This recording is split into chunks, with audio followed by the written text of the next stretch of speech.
ingin saya sampaikan satu kisah nyata. Seorang anak dilahirkan di Aljazair. Sudah 1 tahun belum bisa bicara, 2 tahun juga belum bisa bicara. Pas menginjak 3 tahun ternyata mulailah lisan bergerak, dan yang keluar dari lisannya adalah wadhkur fil kitabi Maryam idzin tabadat min ahliha makanan syarqiyya. Al-Quran yang keluar dari lisan. Itulah anak bernama Abdurrahman Farih. Setelahnya ditelusuri sebab lahirnya apa. Tentu semuanya itu adalah karena kekuasaan Allah Subhanahu wa ta'ala memperlihatkan ke dunia mukjizat Al-Quran. Tetapi sangat penting bagi kita untuk menjalin komunikasi antara fungsi akal, fungsi qalbu, dan fungsi jasad. Nah, ketika kita bertanya, wajar kalau orang bertanya, gimana sih kok anak bisa seperti ini? Jawaban spiritual adalah Allah menghendaki demikian. Terus usaha apa yang dilakukan oleh keluarga? Ternyata pada saat anak itu dalam kandungan, ibunya dalam keadaan suci qalbunya, selalu membaca Al-Quran, selalu membaca surat Maryam, yang ternyata anak dalam kandungan mendengar terus bacaan ibunya terhadap ayat-ayat Allah. Subhanallah.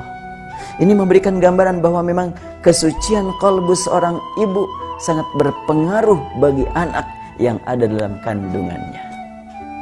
Semoga ibu-ibu yang hamil saat ini langsung sekarang juga ngambil Al-Quran, membaca Al-Quran, dan memperbanyak membaca Al-Quran. Paham ataupun tidak paham, ngerti ataupun tidak mengerti, selama niat didasarkan kepada mencari ridha Allah. Rasul bersabda, man qara'a harfan min kitabillah falahu hasanah wal hasanatu bi asyri amsalha.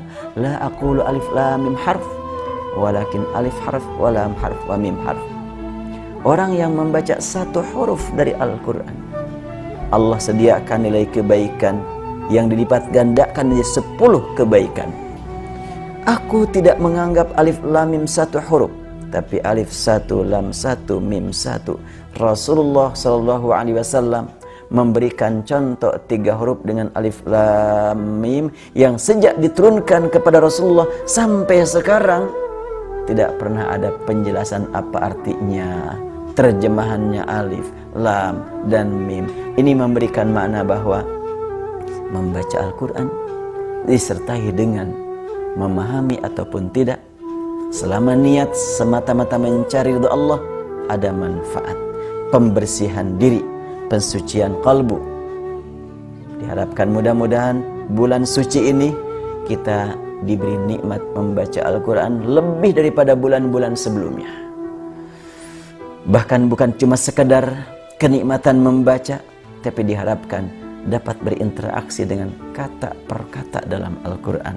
Bila tidak sampai kata per kata, adalah kata yang dijadikan sebagai kata kunci. Setiap kali kita membaca Al-Quran, ada kata kunci yang dapat kita jadikan sebagai alat komunikasi dengan Allah Subhanahu wa ta'ala.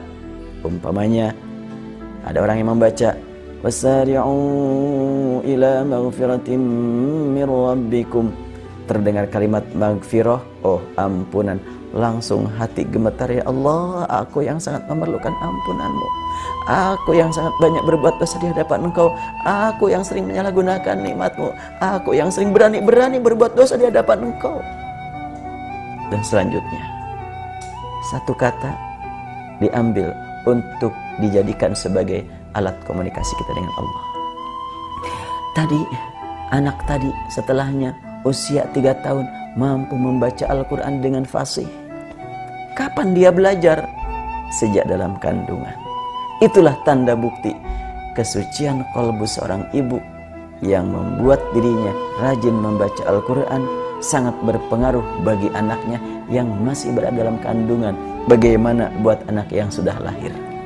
Bagaimana buat tetangga? Bagaimana buat lingkungan? Subhanallah. Itu yang harus kita perjuangkan. Semoga Allah berikan kepada kita nikmat berjuang mencuci kalbu dengan banyak membaca ayat-ayat Al-Quran. Ghafarallahu li wa lakum walhamdulillahi rabbil alamin. Assalamualaikum warahmatullahi wabarakatuh.